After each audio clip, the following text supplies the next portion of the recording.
एक बार की बात है, एक छोटे से गांव में एक लड़की रहती थी। नाम आयशा था।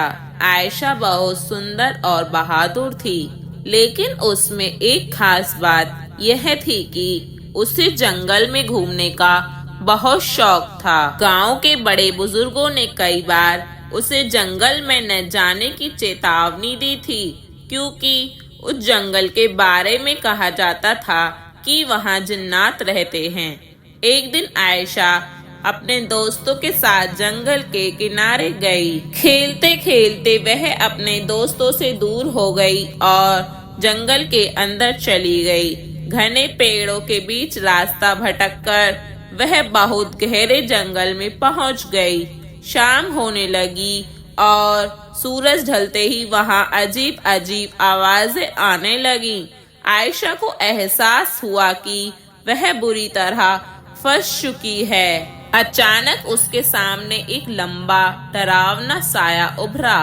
वह साया एक इंसान के रूप में था, लेकिन उसके चेहरे पर एक अजीब भरा गुस्सा दिख रहा था और उसकी आंखें लाल थीं और उसकी आवाज गूंजती हुई जैसे एक डरावने रूप में गूंज रही हो। आयशा ने डरते हुए कहा, तुम कौन हो?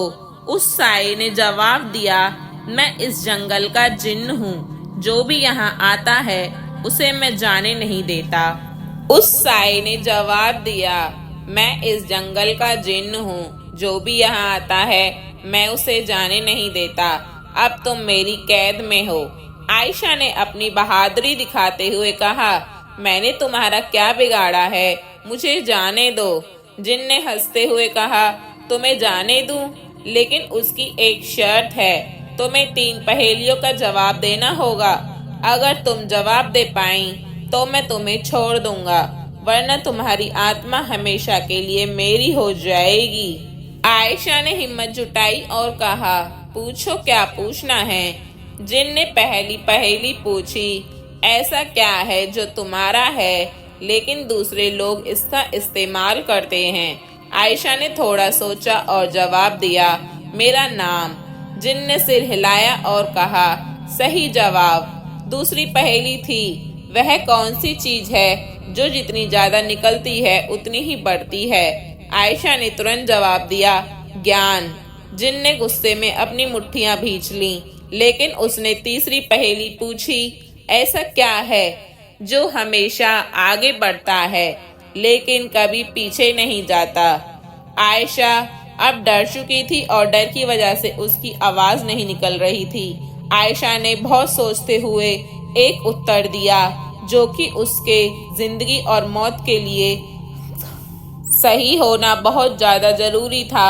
आयशा ने घबराहट में पसीने छूटते हुए सोचा कि ऐसी कौन सी चीज है जो बस आगे बढ़ता है और पीछे कभी नहीं जाता। तभी आयशा को समझ आया, समय। आयशा ने जवाब दिया कि समय एक ऐसी चीज है जो कभी पीछे नहीं जाती, सिर्फ आगे बढ़ती रहती है। तीसरी पहेली का जवाब सुनते ही जिन्न गुस्से से चिल्लाया और उसे ऐसा लगा कि इस लड़की ने इतनी जल्दी सारे जवाब कैसे दे दिए। मैं इसकी आत्मा को अब अपनी कैद में कैसे करूंगा?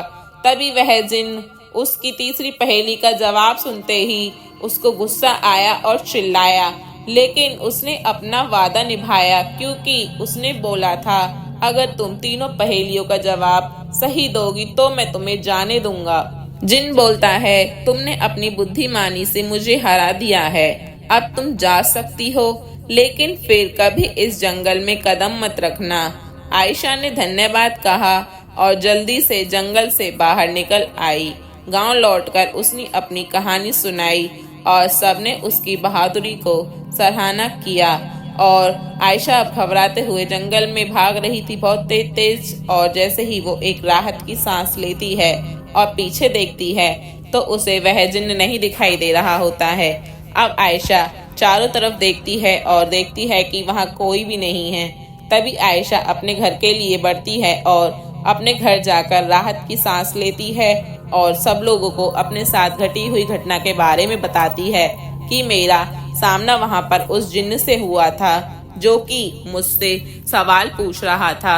अगर मैं एक भी सवाल गलत बताती तो शायद वो जिन मुझे छोड़ता नहीं और अपने साथ ले जाता। मेरे गांव के सब बड़े बुजुर्ग सही कहते थे कि मुझे जंगलों में ज्यादा नहीं जाना चाहिए और जो मेरा ये शौक है इसे खत्म करके यहीं रखना चाहिए, क्योंकि जान से बढ़कर कुछ भी नहीं होता। और आपको आयशा के साथ घटी हुई ये घटना कैसी लगी? अगर आपको पसंद आई है तो कमेंट जरूर करें एंड चैनल को सब्सक्राइब जरूर